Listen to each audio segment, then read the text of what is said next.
नसीम शाह उनके ऊपर नज़रें थीं, शाहीन शाह अफरीदी उनके ऊपर नज़रें थीं, हारिस रऊफ़ उनके ऊपर नज़रें थीं। बट कल जिस तरह हमने सिराज को बॉलिंग करते हुए देखा, कंपैरिजन करने की बात नहीं है, बट थोड़ा सा मैं बैकग्राउंड इसलिए देना चाहती हूँ इसका कि हम बात करते हैं द एसेंस ऑफ डोमेस्टिक, क्या डोमेस्टिक आपको सिखाता है और क्या डोमेस्टिक आपसे करता है। अगर मैं मोहम्मद सिराज की बात करती हूँ, जिस तरह कल मोहम्मद सिराज ने बॉलिंग की, he was brilliant in the field, he was fresh, his body was fresh. 61 first class match खेले हैं मोहम्मद सिराज ने डोमेस्टिक में और 119 T20 मैचेस खेले हैं।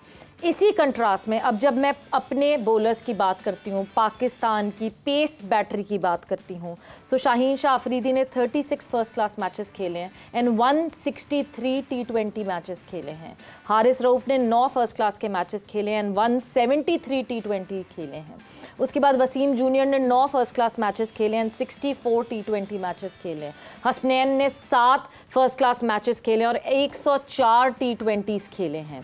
जमान ने अभी तक फर्स्ट क्लास में फीचर नहीं किया एंड 68 T20 मैचेस खेले हैं। वाहिद बचते हैं नसीम, जो कि नसीम मुसलसल लाइन और लेंथ को कंट्रोल कर रहे थे इस पूरे एशिया कप में। Naseem was very spot on. Naseem के 31 फर्स्ट क्लास मैचेस हैं, 88 T20 मैचेस हैं। Is it that excess of T20 matches that are bowlers have been playing, जिसकी वजह से वो T20 की बॉलिंग ज़्यादा कर रहे हैं इस लॉन्गर फॉर्मेट में? I think it's a very valid question और इस पर बहुत अच्छी बात हो सकती है। जितने भी हमारे व्यूअर्स सुन रहे हैं, इट्स फर्स्ट ऑफ ऑल तो आपको 2020 में कभी भी आपको अपनी बॉलिंग सीख ही नहीं सकते। नंबर 1, आप 4 ओवरों के लिए आते हैं, बचना शुरू करते हो, विकेटें लेना शुरू करते हो, कोई पता नहीं कि मेरा रिदम क्या है, मेरा एक्शन क्या है। तो ये इन चीज़ों का आप रेड बॉल क्रिकेट सिखाती है, जो कि हम बार बार अपने एशिया कप के पूरे प्रोग्राम्स में ये बात कर रहे थे।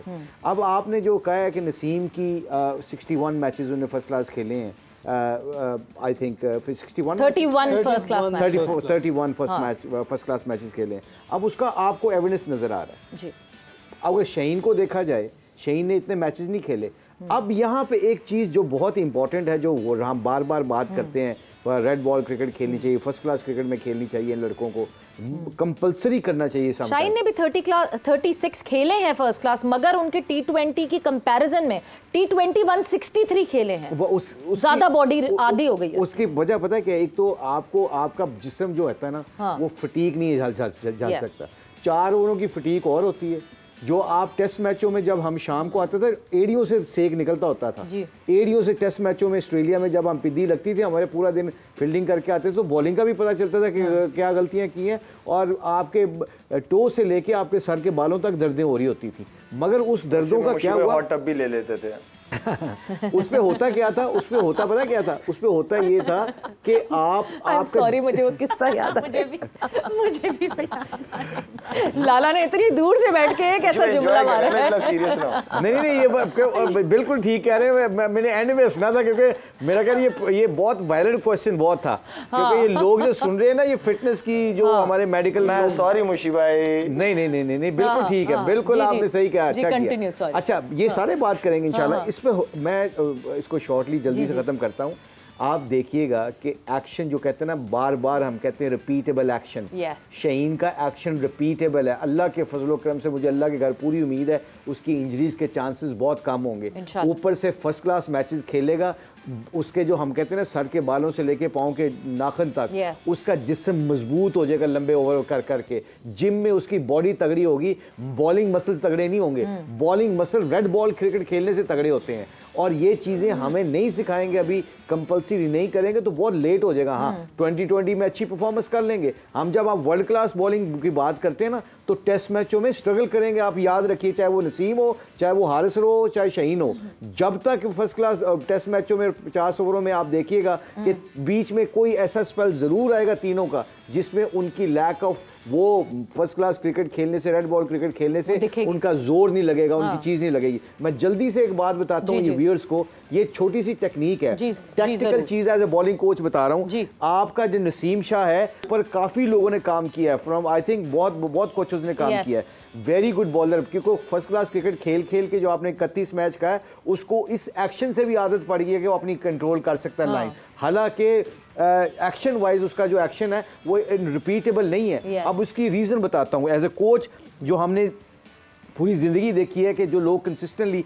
एक जगह बॉल करते हैं उनकी अलाइनमेंट बहुत अच्छी होती है। अब अलाइनमेंट किसे कहते हैं? अब नसीम का जो अगला पाँव पड़ता है वो पड़ता है ऐसे। ये कैमरामैन को दिखाता हूँ, ये कैमरामैन साहब ये मेरा टो दिखाइएगा, ठीक है। ये अगला पाँव लैंडिंग फुट जो है ना वो इधर पड़ता है फाइन लेग की तरफ। अब फाइन लेग की तरफ पड़ता है तो जो मेरा पूरी जो बॉडी है वो किधर जा रही है? फाइन लेग की तरफ। अब मुझे बॉल क्या करना है? मैंने इधर करना है। मेरा पूरी अलाइनमेंट इधर है और मैंने बॉल इधर करना है। अब मैं इधर से जब मैं इधर घूम के आऊंगा मेरा फ्रंट आर्म लॉक नहीं होगा। अब मेरा क्या है कि मेरे 6 बॉलों में से 2 बॉल अच्छे गिरेंगे, 3 बॉल अच्छे नहीं गिरेंगे। सिराज का क्या हुआ आज?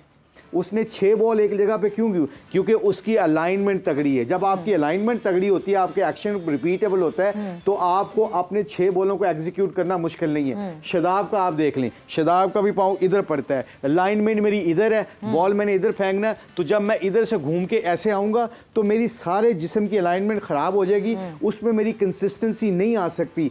इसके बावजूद हैविंग सेड दैट, एक बंदे ने 31 मैच खेले फर्स्ट क्लास के और उसके बावजूद रिपीटेबल एक्शन नहीं है, फिर भी अपने 6 बॉलों में से 4 बॉल अच्छे जगह पे फेंक रहे हैं, बिकॉज रेड बॉल आपको सिखाती है एक जगह डिसिप्लिन सिखाती है। सो ये मेरा पॉइंट जो है, ये आपका क्वेश्चन है बड़ा वैलिड है। हमारे ग्रास रूट पे अंडर 19 पे ऐसे कोचेस लगाने चाहिए जो शुरू से बच्चों के एक्शन के ऊपर काम करें, ताकि जब वो बच्चे बड़े होके पाकिस्तान को रिप्रेजेंट करें तो they should not be worried about the action, all they should be worried about it कि विकेटें लेने का तरीका कैसे सीखना, इस पिच के ऊपर बॉलिंग कैसे करनी है। अभी तक इंटरनेशनल मैचों में आके अगर हम टेक्निकों के ऊपर काम कर रहे हैं तो it's a very thing for me, that's a very very important what I have to.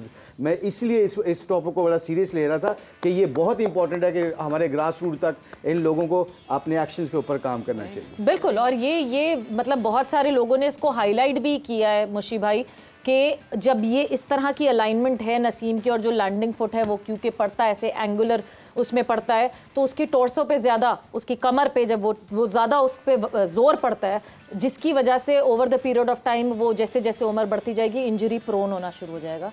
तो यस, ये तो बात है, आपकी तरफ मैं ज़रूर आऊँगी because obviously national high performance centre में आपका काफ़ी टाइम गुजरता रहा है रेगुलरिटी में, कहाँ किधर कितना काम होता है। ऑब्वियसली बैटिंग पे आपका काम होता है, बॉलिंग में क्या काम होता है, बट लाला ये बहुत इंपॉर्टेंट है ये बात जो मुर्शी भाई ने यहाँ पे कही है, क्यों हमारे डोमेस्टिक में ये चीज़ें नहीं आती, क्यों ऐसा हुआ कि हसनैन का एक्शन जो है वो जाके BBL में रिपोर्ट हुआ और हमारे डोमेस्टिक में यहाँ कोई उस बात को देख नहीं सका कि हसनैन चेक कर रहा है। तो ये तो सबसे इंपॉर्टेंट चीज़ है जो हमें शायद अपने सिस्टम में सही करनी पड़ जाएगी। करनी पड़ेगी। आप देखो सईद अजमल बाद में इशू बन गया था, क्यों बना था भाई?